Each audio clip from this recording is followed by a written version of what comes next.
Beliau ini nama aslinya adalah Abdullah bin Utsman bin Amir. Utsman bin Amir ini sebutannya adalah Abu Quhafah, sehingga beliau Abu Bakar ini sering disebut Ibnu Abi Quhafah. Bin Amr bin Ka'ab bin Sa'ad ya, bin Taim bin Murrah bin Ka'ab bin Lu'ay. Murrah bin Ka'ab ini termasuk zuriat perdatuan dari Rasulullah Shallallahu Alaihi Wasallam. Jadi masih ada hubungan kekerabatan dari kakek buyut beliau ya, sama dengan nasabnya Nabi Shallallahu Alaihi Wasallam. Yakni ini Murrah bin Ka'ab bin Lu'ay. Dan beliau ini usianya lebih muda dari Rasulullah. Lahir 3 tahun setelah lahirnya baginda Rasulullah Shallallahu Alaihi Wasallam. Jadi jangan dibayangkan tua sekali masuk Islamnya. Enggak, beliau lebih muda dari Nabi. Kemudian dakwah beliau ini sangat ibarat sekarang ini influencer beliau nih. Influencer dalam mana positif, yakni apa yang disampaikan Rasul ini beliau yang memasifkannya ke banyak manusia.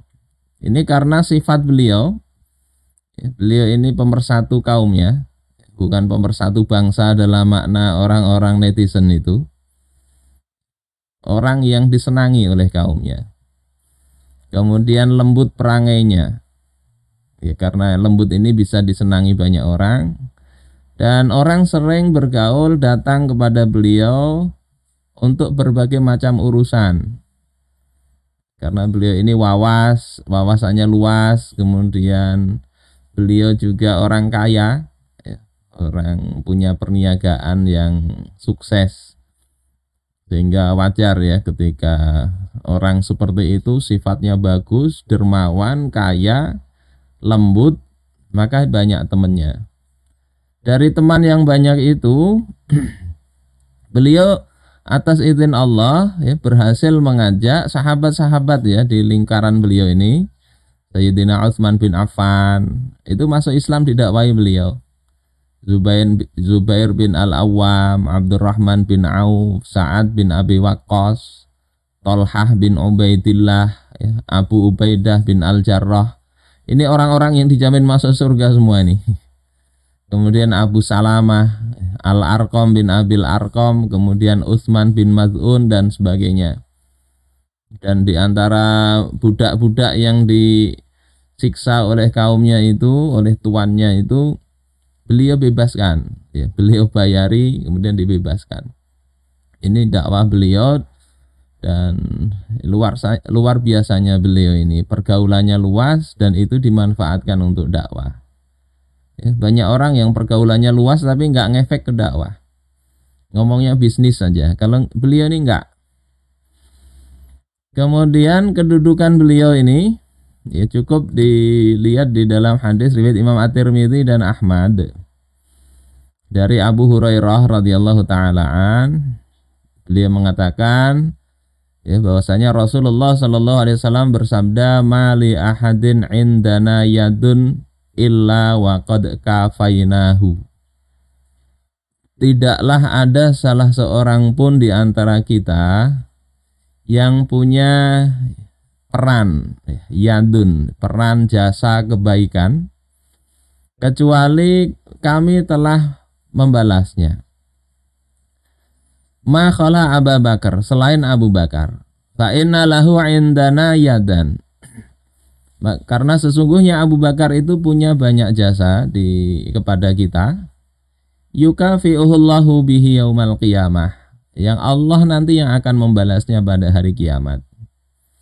Wa ma nafa'ani malu ahadin, dan tidaklah ya, harta seseorang itu memberi manfaat kepadaku, kata Nabi. Malu ahadin qat, enggak ada harta orang yang memberi manfaat kepadaku manafa'ani malu Abi Bakar, sebagaimana hartanya Abu Bakar memberi manfaat kepadaku. Artinya apa? orang kaya yang jasanya dengan hartanya itu sangat banyak kepada Nabi, itu adalah Abu Bakar. Ketika perang Tabuk, orang-orang membawa sepertiga hartanya, separuh hartanya. Abu Bakar serahkan semuanya. Sehingga di dalam kitab Hilyatul Aulia itu Abu Nuaim menceritakan beliau ini sampai pakaiannya sangat-sangat sederhana. Karena apa? Digunakan hartanya itu untuk menyokong dakwahnya Rasulullah Sallallahu Alaihi Wasallam. Itu Abu Bakar. Sekarang kadang orang banyak berdakwah, dari dakwahnya itu justru mendapatkan banyak kekayaan. Kalau Abu Bakar enggak. Walau kuntu muttakhidzan khalila, lattakhadtu Abu Bakrin khalila. Andai kata aku ini mengambil khalil, ya, niscaya aku akan mengambil Abu Bakar itu sebagai khalil.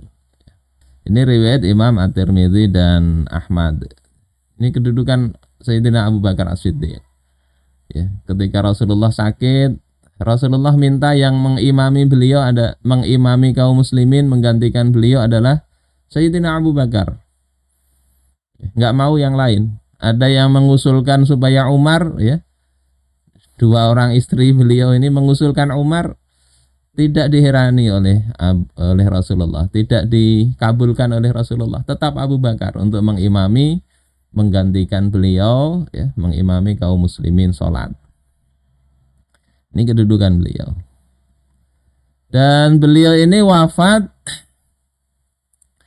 pada sore hari Selasa. 8 hari tersisa, ya, kurang dari Jumadil Akhirah. Jadi Jumadil Awal, 8 hari lagi masuk Jumadil Akhir tahun ke-13 Hijrah. Jadi usia beliau waktu itu, ya, Ibnu Salasin Wasitina Sanah. Beliau itu usianya 63 tahun wafatnya, sama dengan wafatnya usia baginda Rasulullah. Usia baginda Rasulullah saat wafat itu sama dengan usianya Sayyidina Abu Bakar As-Siddiq.